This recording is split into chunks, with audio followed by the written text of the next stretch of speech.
Two children, Mary Beth Tinker and Christopher Eckhart, planned to have a public showing of their support for a truce in Vietnam.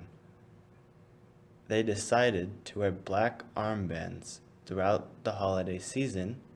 However, when the school's administrators found out about this plan, they created a policy stating that any student who refuses to take off the armband would be suspended from their school system.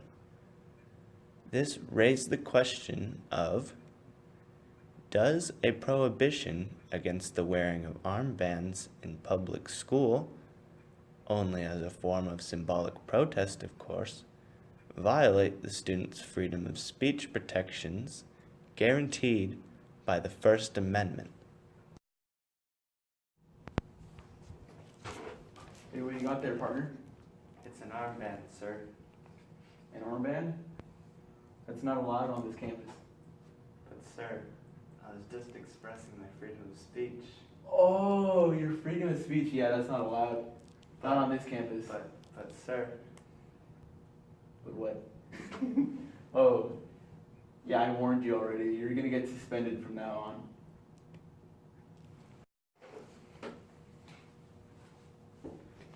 This was a situation playing out in both the Desmoines High School and junior high school between the school's administration and the students silently supporting the truce for the war in Vietnam. The administrators were advised to ask the students to take off the armbands, and if they refused to complete this action, they would face disciplinary action. Obviously, the students refused to take off the armbands and faced suspension. Their parents were outraged at the school's ignorance of their First Amendment rights and decided to sue against the injustice.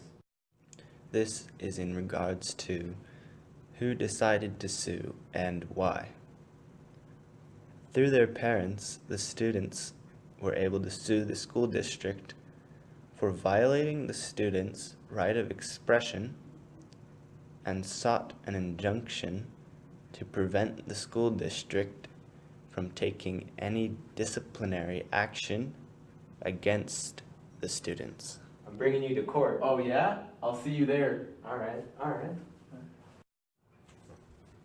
Although the district court recognized the children's First Amendment right to free speech, the court refused to issue any injunction, claiming that the school officials' actions were reasonable in light of potential disruption from the students' protest.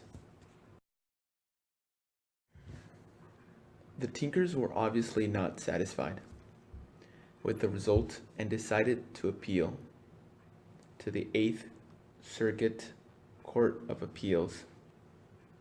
The Tinkers were disappointed when a tie vote in the court allowed the district court's ruling to stand.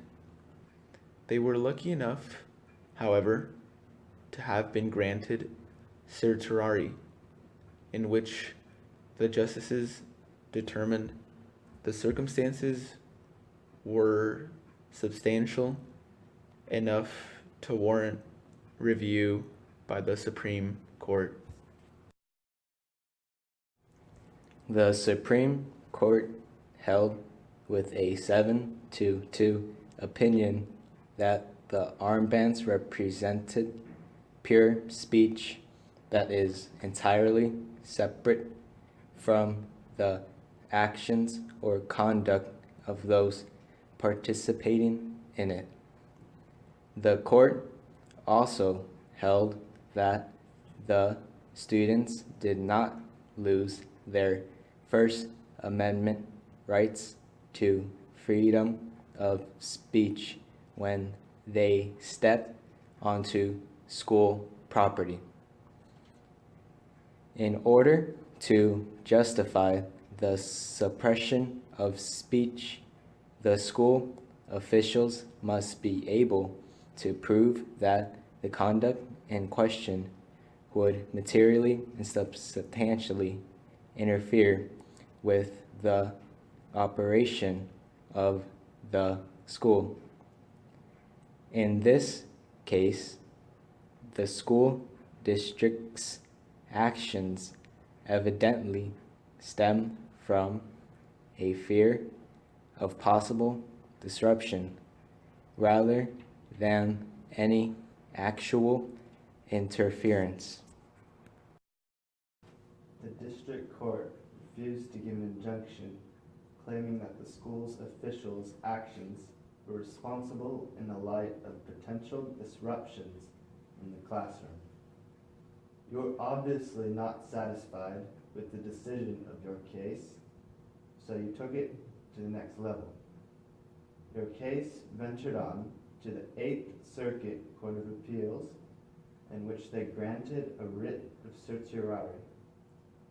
The justices on this panel voted in a tie, which allowed the district court's ruling to stand.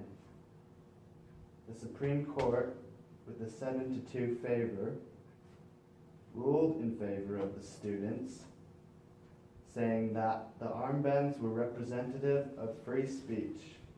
For future reference, school officials will have to justify the suppression of speech in that they must prove disruption in the operation of school. The Supreme Court has ruled this way in fear of ignoring First Amendment rights and fear of blurring the line between possible disruption and actual disruption.